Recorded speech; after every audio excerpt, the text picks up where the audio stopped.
Matthew Vaughn's latest film, Argylle.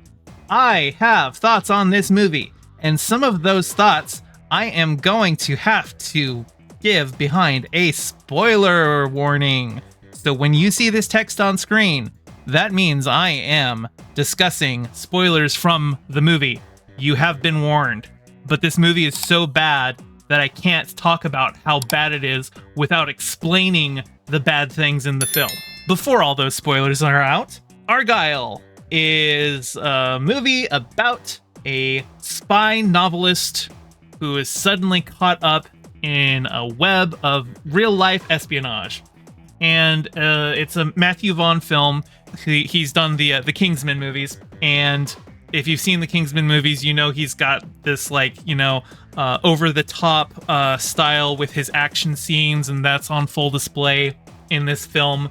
I felt that actually kind of was totally mismatched with some of the other film language done in the movie. I thought there was a lot of moments where everything else seemed a little too grounded, so when we got to the action sequences, it felt like, okay, well, now I'm just completely taken out of it because this doesn't feel real at all. So, you know, there's tonal stuff there.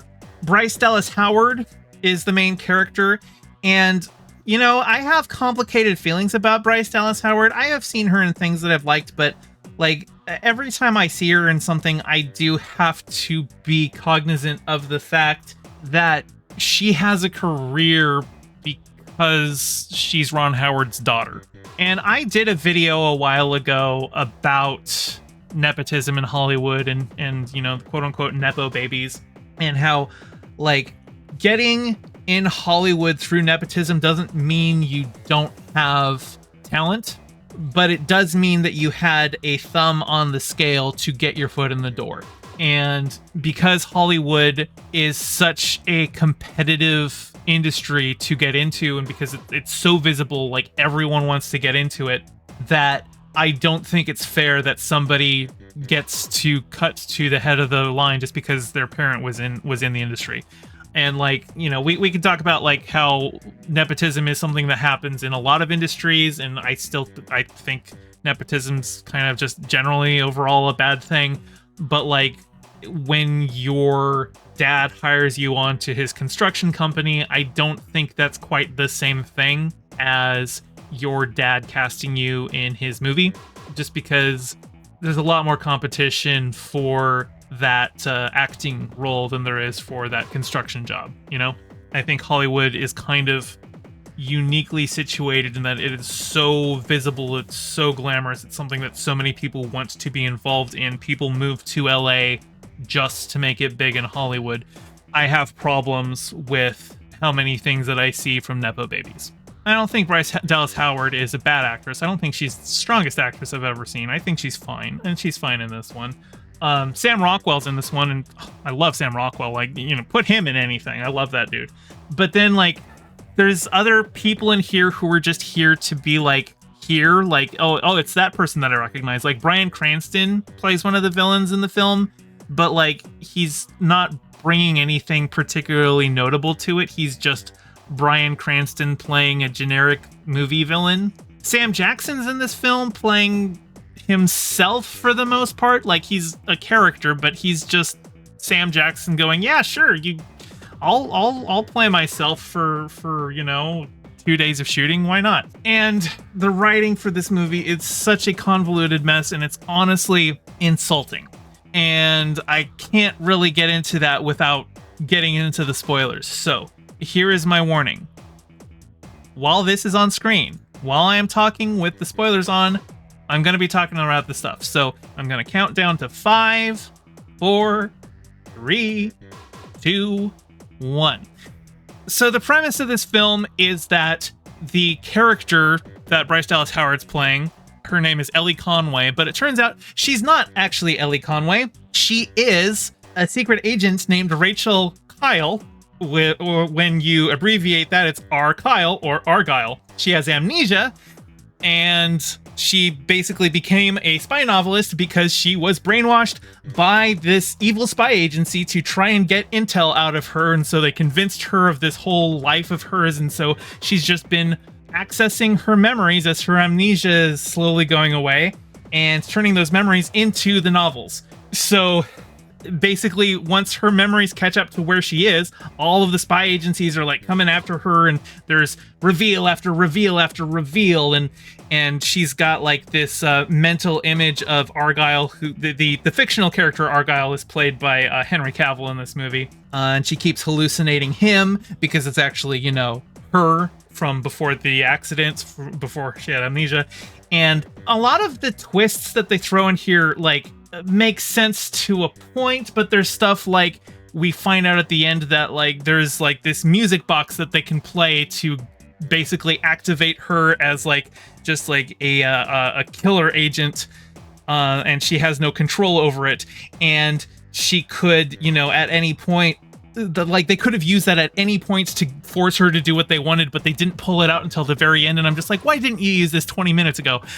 Dormio says, is she trans? Okay, she's not, but let's talk about the cowardice of that, because as she's writing her books, we go into the fictional world, right, where we see, you know, Henry Cavill play the fictionalized version of Argylle, and then his partner in the spy agency is John Cena, who is the fictionalized version of Sam Rockwell's character. But in real life, Sam Rockwell's character and Bryce Dallas Howard's character were a romantic item. And the filmmakers, the cowards that they are, did not give us a gay John Cena, Henry Cavill romance. And they totally could have, and you know John Cena and Henry Cavill would be down for it. They're cool dudes. They would totally be down for being big muscly dudes making out. And Matthew Vaughn, you're a coward. You should have done it. Anyway, with all of that being established, that she's been writing a successful novel series about her life that she didn't realize was her life, you would think at the end, once they reveal, oh, here's all this, here's what they were planning to do with it, and here's what they were planning to do with it, and here's the double cross and all this stuff.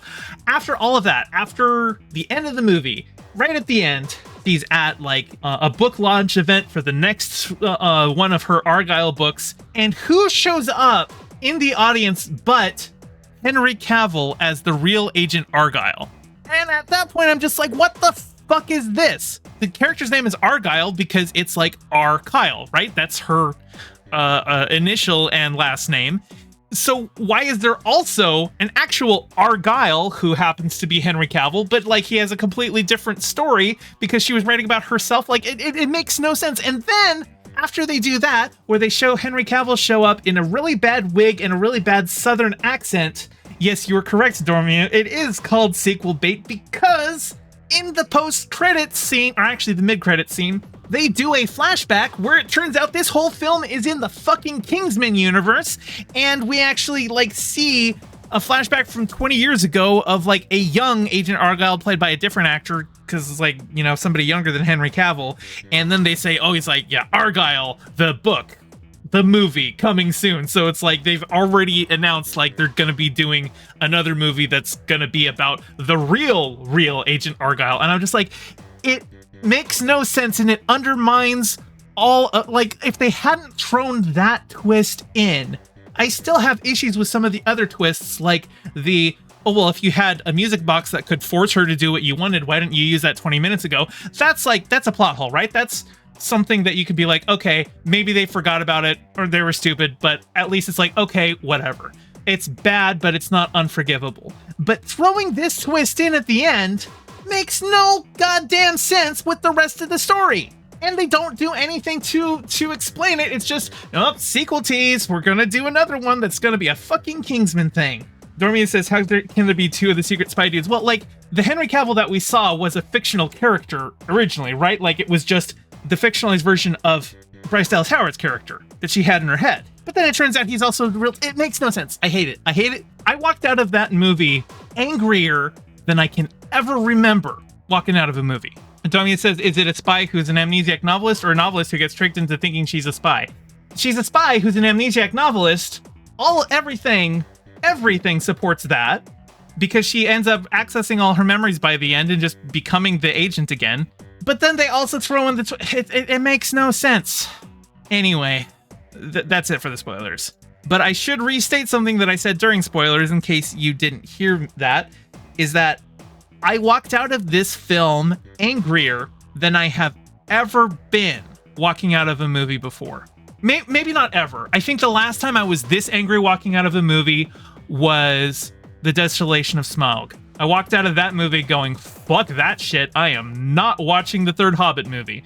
And walking out of this one, I'm like, yeah, fuck that shit. I am not watching the Argylle sequel. I don't even know if it's going to get made because, it's a bad movie. It is a really bad movie, and it doesn't look like it's doing too good at the box office either.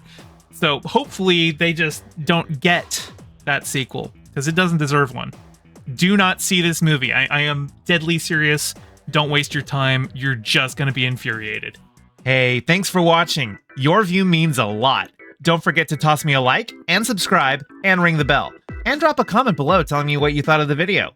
I stream Mondays and Fridays at 5 p.m. Pacific and Sundays at 2, so catch me live and join in on the convo. You can find all my socials in the description below, and thank you to all my patrons with a very special shout out to my Whaled Shark tier patron Ryan D and my Anemone friend tier patron Piftle Cakes. Your support means the world. Catch you next time.